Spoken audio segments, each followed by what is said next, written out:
permasalahan pemancing itu biasanya kalau nanamnya 20 ya ketinggalan di kolam 10, jadi nggak naik 10 lagi gitu.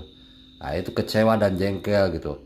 Jadi perhatikan kalau sebelum mancing itu, lihat dulu situasi kolamnya gitu.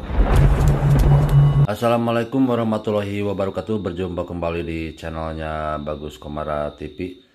Kali ini saya akan menjelaskan mengenai mancing lagi, tetapi ini ke arah tempat mancingnya supaya kita mancing bisa sukses dan juga tidak kecewa ya. Kenapa harus tempat dulu yang kita lihat?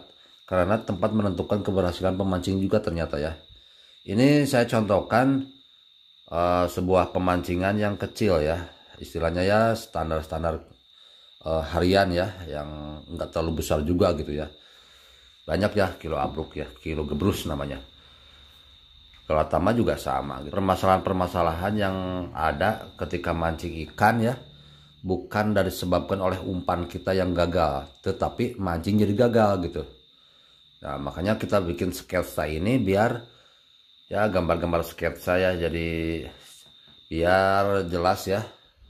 Nah, kita bisa melihat apa yang salah dan apa yang harus dibetulkan dari pemancingan tersebut ya. Karena ini menentukan dari hasil memancing ya. Nah ini contohkan ya, ini kan sebuah kolam ini ya. Ini contoh saya kolam ini ya. Ini air nih. Ini kan air contohnya nih, contoh ya. Nah, ini air.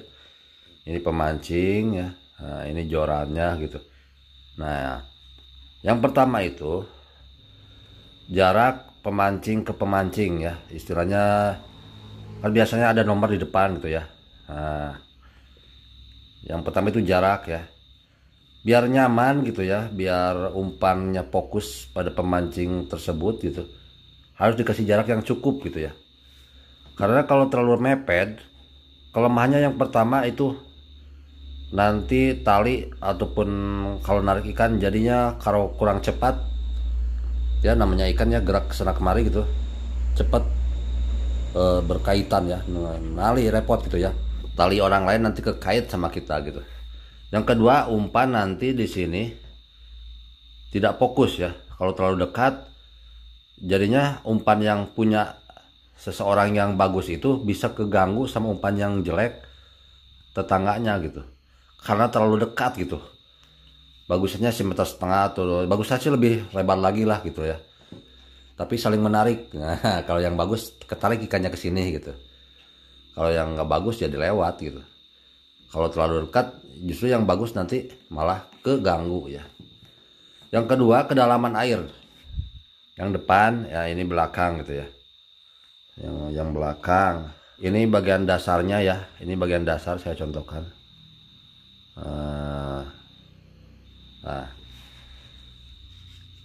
dan ini jaraknya ya, dari permukaan air ke dasar gitu, ini jaraknya ya. Biasanya yang bagus itu kurang dari 80 cm ya.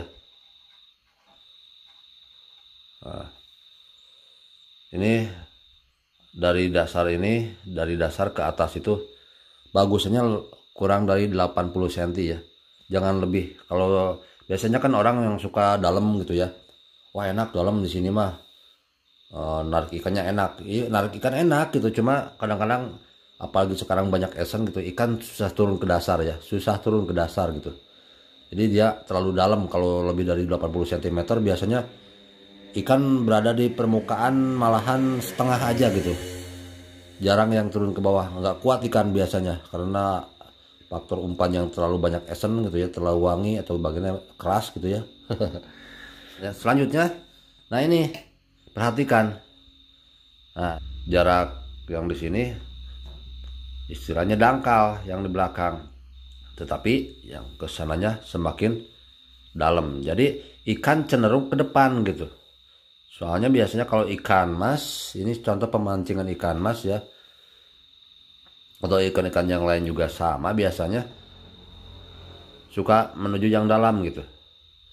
Jadi kalau ikan dilempar di sini, dia akan cepat ke depan gitu.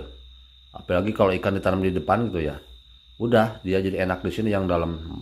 dia takut yang terlalu dangkal gitu, nggak mau naik ya. Di sini dia biasanya.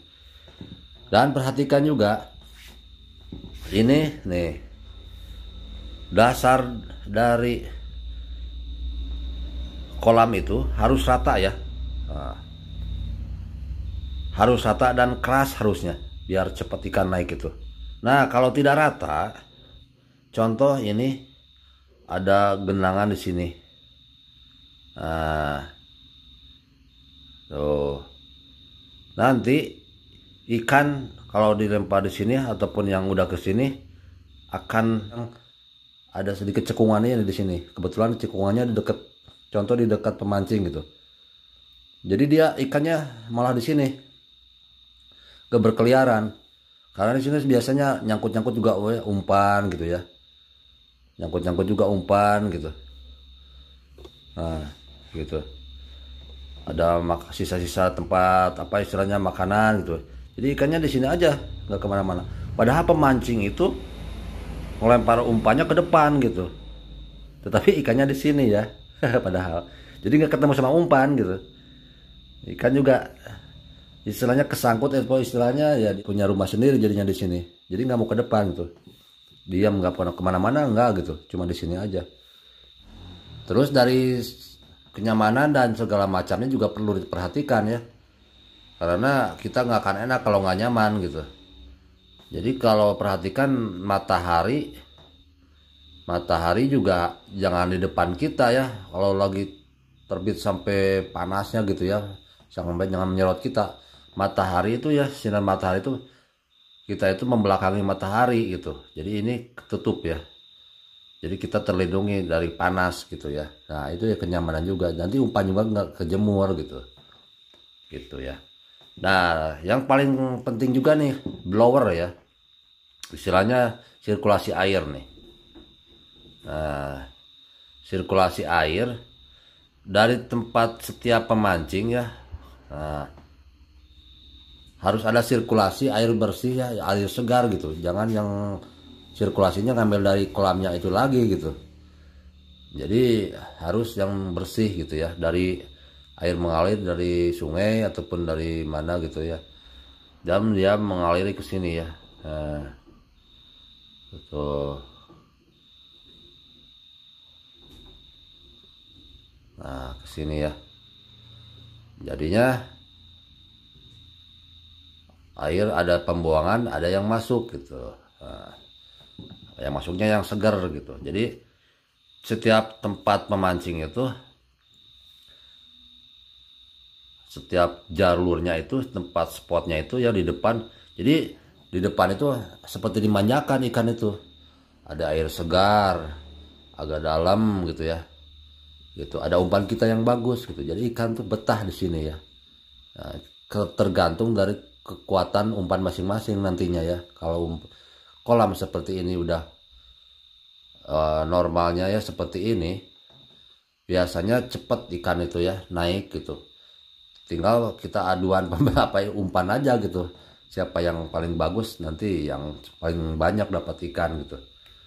Nggak akan ada ikan yang tersisa gitu. Permasalahan pemancing itu biasanya kalau nanamnya 20 ya ketinggalan di kolam 10, jadi nggak naik 10 lagi gitu.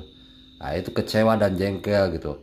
Jadi perhatikan kalau sebelum mancing itu, lihat dulu situasi kolamnya gitu. Nah, kalau kolamnya tidak sesuai ya jangan mancing, jangan dipertahankan ya, faktor air juga mengaruhi ya. Kalau sirkulasi nggak benar ya, kayak airnya dari sawah yang banyak nanti pupuk ataupun pestisida masuk ke sini ya juga nanti kolamnya jadi tercemar gitu. Terlalu keruh juga kurang bagus gitu ya. Ya pokoknya situasinya harus bagus lah, air normal dan segala macam. Nah itu saja ya sedikit. Tentunya banyak sekali ya desain-desain yang lebih bagus gitu ya. Banyak ya. Cuma kalau yang simpelnya seperti ini, kalau desain pemancingan yang normal gitu. Biasanya kalau pemancingan seperti ini ya di daerah saya juga bagus ya, ikannya cepat naik gitu ya. Apalagi yang sehat-sehat gitu ya, ikan laut, ikannya juga harus sehat gitu. Pemancingnya sehat, kolamnya sehat, ikannya juga sehat gitu. Airnya juga sehat gitu ya. Dijamin ya. Pasti bagus ya mancing. Semoga ini bermanfaat ya. Sampai jumpa di video-video selanjutnya. Wassalamualaikum warahmatullahi wabarakatuh.